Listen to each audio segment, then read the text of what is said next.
Gangaram Pitroda, Advisor to Prime Minister on Public Information, Infrastructure and Innovations. Mrs. Pitroda, who is sitting right in the front row, members of the Board of Governors, Professor Sahai,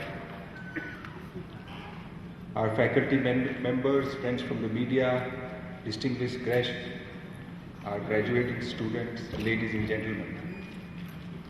Let me extend a very warm welcome to all of you to our second annual convocation. I'm indeed very happy and delighted to see that students of the second batch are graduating from IIM Raipur today. Firstly, I'd like to personally thank my good friend Sam Pitroda for accepting my invitation to be with us to deliver the second annual convocation lecture. Sam, I'm indeed grateful to you for being with us this evening, in spite of your many commitments in India and outside India. Friend, Sam does not need any introduction.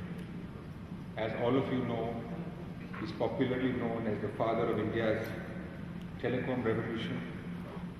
He is respected as a great innovator, an eminent entrepreneur, and a visionary policy maker who is also rightly acclaimed as a development thinker and a leader. Currently, he advises the Prime Minister on public information infrastructure and innovations. He is the chairman of the expert committee on the use of ICT in railways. He is the chairman of the Smart Grid Task Force and has recently been appointed the founding commissioner of United Nations Broadband Commission for Digital Development. He has received many awards, including the Padma Bhushan in 2009. He is also the first Indian to receive the World Telecommunications and Information Society Award conferred by the International Telecommunications Union. The award was conferred to him in 2011 as recognition of his dedication to promote information, communication and technology as a means of providing a better life for humanity and social and economic empowerment. I've known Sam for many years now, and I've always, whenever I've spent time with him, he's full of ideas. A man at the age of 71, I would say he still has the curiosity of a very young man. He's constantly thinking of how he should apply ideas from all over the world where he travels, where he spends a lot of time, and see that how it can be applied to India in the development work. While traveling with him today, he brought in a young gentleman with him on the plane and introduced me to him and said that you must meet this young man who has built a business of buying garbage. Now this sounds very crazy as an idea. And I started talking to his friend, who's, I believe, not very much older than 30 years. And he invited him to India to build a business which he has started in Brussels and London. And now in Baroda, he goes to the households and buys their garbage. And he collects the garbage. So I can imagine Sam picking up these ideas from very young people, from frugal entrepreneurs, and trying to continuously think that how he can bring all these things to the benefit of our country. So, Sam, thank you for really coming here today. Thank you, Mrs. Pitroda, for accompanying us to Raipur. I must also tell you that he was born not very far from Raipur, almost 120 miles from here, in a village of Titlagarh, and he was telling me on the plane that Raipur was his real window to the world. That's where he came and traveled all over the world, including his native place in Gujarat. So Sam, I'm glad that you could come back to your, I would say, homeland, very close to your homeland, and thank you for really coming here and inspiring our students with your knowledge and wisdom.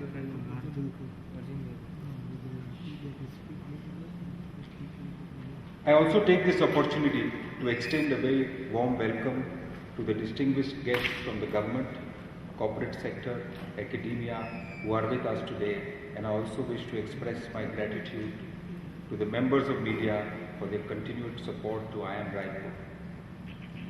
The vision of IIM Raipur is to be a world-class institute with global outlook embedded with regional and national focus.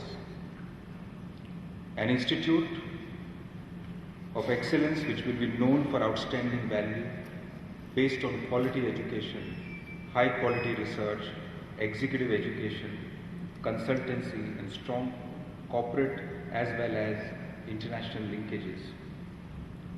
A B school which will serve the society, the state and the nation for economic growth and prosperity.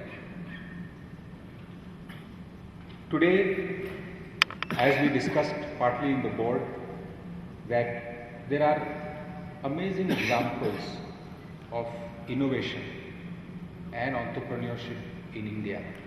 While we need to study what is happening in other parts of the world, and I'm sure in your case studies you have been doing that.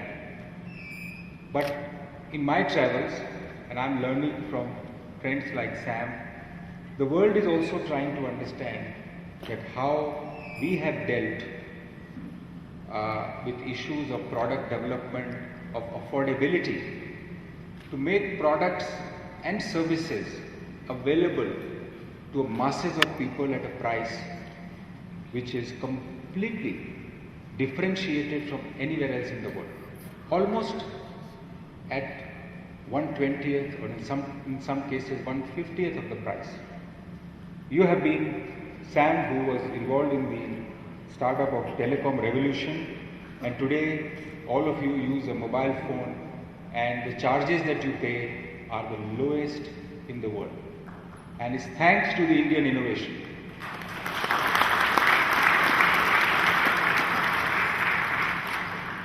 In fact, the Harvard has been doing a case study on Arvind Eye Care, which does cataract operation at the lowest price in the world.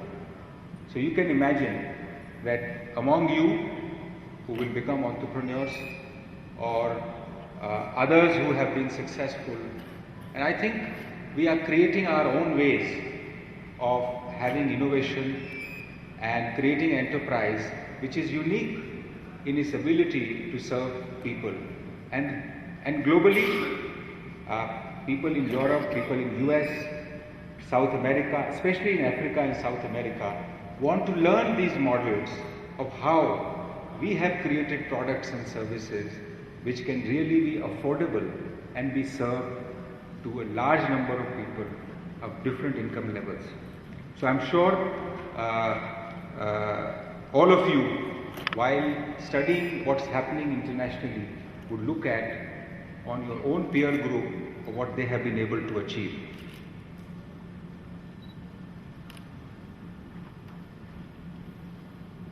This vision of being a world-class school in the world cannot be achieved without the wholehearted support and the participation of all the stakeholders, including the students, of course our faculty members, staff, corporate, and the government.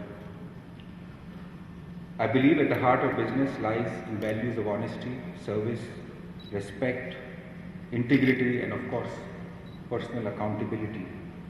As an institute, we aspire to create leaders who are responsible towards the society and the nation. Our director has already explained in detail about the activities of our institute this year, so I'm not going to repeat that and take more time of all of you. But at this appropriate time, I must congratulate our director, Mr. Sahai, his entire faculty, his support staff in the administration, my board, the members of my board who have continuously supported the institute by giving their time in various committees, contribution, bringing their experience from different other institutes to make this quickly an institute of importance and of a level that they can compete with other IIMs. And I must also tell you, I have worked very closely with the HRD ministry in the last 10 or 15 years, and especially with Mr. Kapil Sibal, who had asked me to chair this institute, which I thought was a great honor to help start a new institute, and now with Mr. Pallam Raju. And the kind of engagement I have seen that both the ministers and the kind of time and the stakeholder meetings, kind of input that they have been taking, and decisions of change, decisions on our views, on our comments, on our suggestions. I have never seen that before in the last 10 or 15 years. So I must congratulate our ministers and their entire team in the HRD ministry for being a fantastic support to your institute. Let me now turn to our graduating students, and of course I would like to congratulate students of the passing batch for having successfully completed this course. I'll only share 3 things which I have learned from my mentors in my life. First, that all of you must aspire to have a bigger vision than what you see as a reality. Because what happens that if you have a vision which is bigger than reality, or I would say that you are sometimes daydreaming, you will find that as and when you walk towards the roadmap of creating that vision, you will find ways to make that dream a reality.